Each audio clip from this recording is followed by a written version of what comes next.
Since its high-octane trailers first started circulating, Ferocious has carried a heavy burden. The expectation of being the Dino Crisis meets Far Cry hybrid we've been waiting for since the mid-2000s.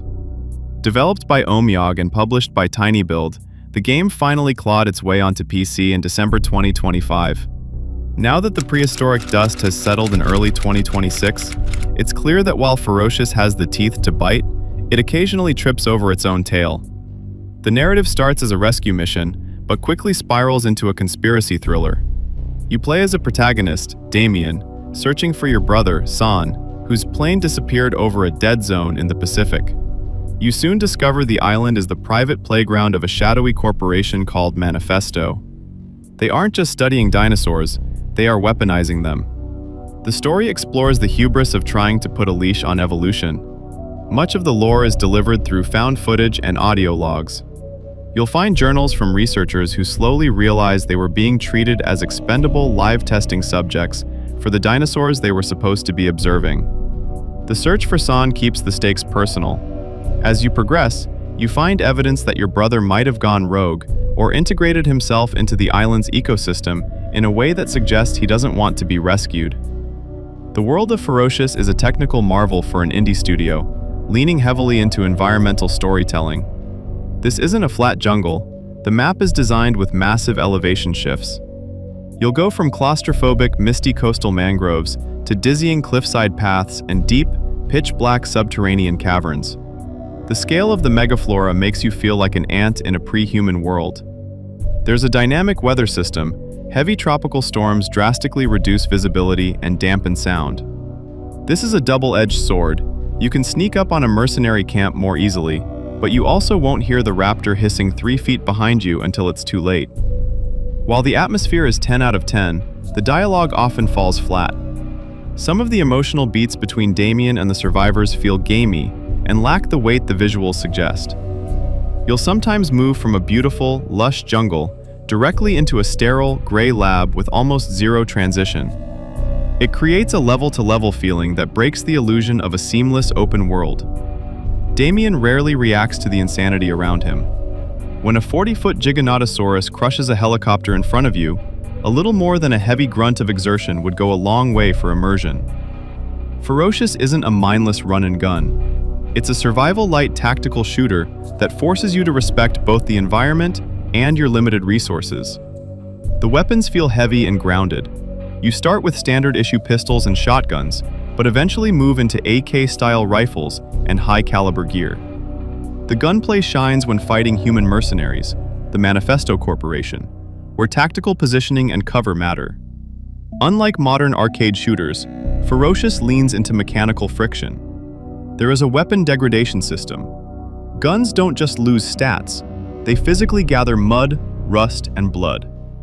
If you don't use cleaning kits, crafted from island flora, your gun will jam in the middle of a firefight, triggering a panicked manual clearing animation. Recoil is high, and the game uses a projectile-based system rather than hit scan.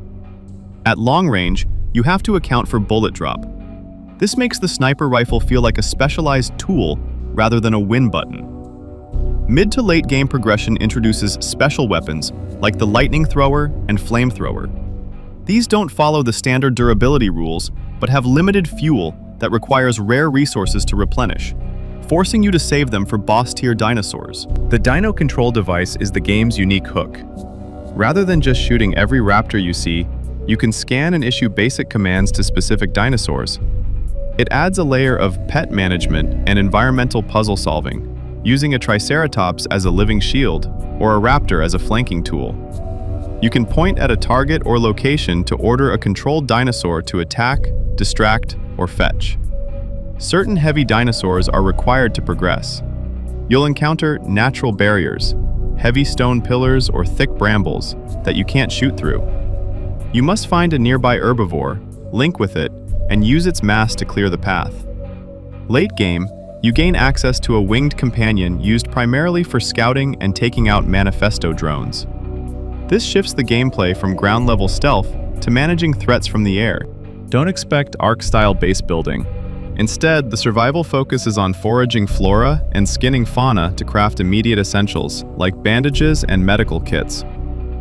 crafted from island plants, ammo pouches that upgrade your carry capacity. And the chitin armor, harvested from creatures to provide a literal second skin against bullets. You have to manage your backpack. The inventory is grid-based and weight-sensitive. Carrying too many heavy, masterwork weapon parts will slow your movement and drain your stamina faster during slides and climbs.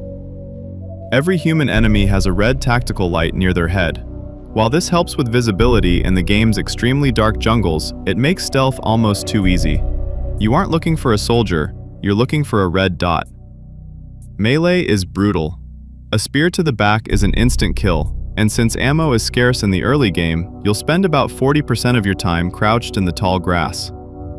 Despite the high wishlist count and strong launch, the game currently sits at a mixed rating on Steam for different reasons. Even in early 2026, the game is a resource hog. High-end cards like the RTX 4080 still see frame drops during heavy foliage transitions, and pop-in is a persistent immersion breaker. While the human AI is decent, the dinosaurs can be dim. Large predators often get stuck on geometry, and their attack patterns are easily exploitable by simply sidestepping. They often feel more like moving obstacles than intelligent hunters. The interaction system is clunky. Picking up items involves a fast, jittery animation that feels disconnected from the high-fidelity world. Sound design is also hit or miss. Sometimes a T-Rex sounds like it's right behind you when it's 200 yards away. The cars and boats are notoriously floaty. Hitting a small rock in a Jeep can launch you into the stratosphere, which is frustrating when the game otherwise tries to feel grounded and heavy.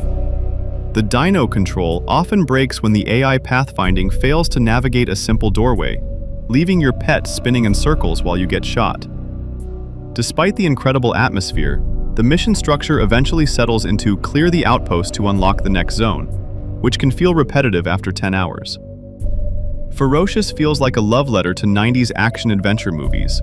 It's the Lost World meets Predator. The environment is the undisputed star of the show. If you can ignore some of the clunky writing, the sense of discovery is genuinely intoxicating. At the end of the day, Ferocious is a massive, ambitious swing from a small team that largely connects. It's a game that understands the fantasy of being hunted in a prehistoric jungle, even if it hasn't quite mastered the technical reality of running a stable simulation just yet.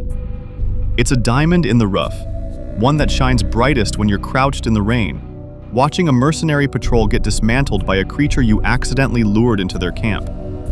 It's got the soul of an early 2000s tactical shooter, wrapped in the gorgeous, terrifying skin of a modern survival horror. Thanks for watching. If you found this breakdown helpful, let me know in the comments. Don't forget to like and subscribe for more deep dives into the best and weirdest of the indie scene.